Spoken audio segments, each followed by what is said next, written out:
they invaded our town. They breached their agreement and started killing the women and children. My father couldn't get to us. My uncle, who was in another town, came to where we were living, and we just heard his horn honking and him yelling, are you there? Are you there? Are you there? And my mother came out, and he's like, leave everything. Come, they've invaded the town. They're killing the women and children. Just get the kids and let's go. And so he comes down into the house. My mother grabs me and my sister. He takes my two brothers, picks them up like little footballs and puts them, and we start running up to his car, and a family from across the street had gotten into his car. And that woman was like, please help us. Please help us. We can't get, we don't know where to go. We don't know what to do. We can't get a hold of anyone. And so he literally opened the trunk, put the kids into the trunk, put my brothers and my sister in the trunk, and then all of us drove several towns over. When word got to my dad that the town had been taken over, he was like, "This is they're dead. They're dead."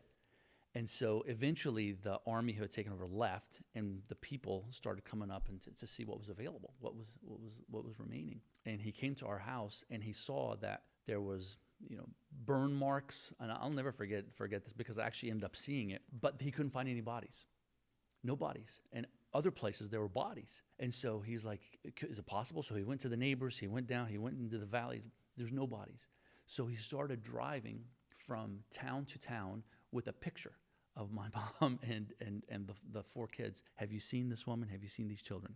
Have you seen this woman? Have you seen these children? And he kept doing this until finally the third town over, a woman was like, yes, I've seen them. He's like, what? He's like, I've seen them. They're here.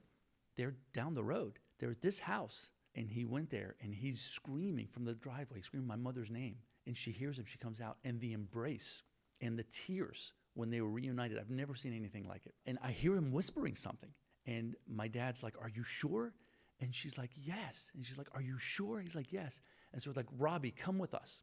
And I'm 7 years old at the time, 6 or 7 years old. We went into the car, and we went back to the house.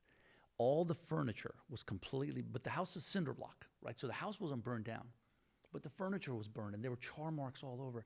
And I see my mom get down next to the toilet and start wriggling and moving like rock, like a little piece of a tile or a brick.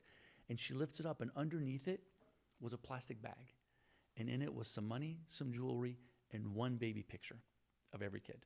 My dad wrote a letter to his brother and sister who had moved to the U.S. and said, can you please help me get visas to move here? Can you please help me get my family out of here? We've survived that. I don't want to take any more chances. I'm willing to leave everything here and start life new. And American visas showed up.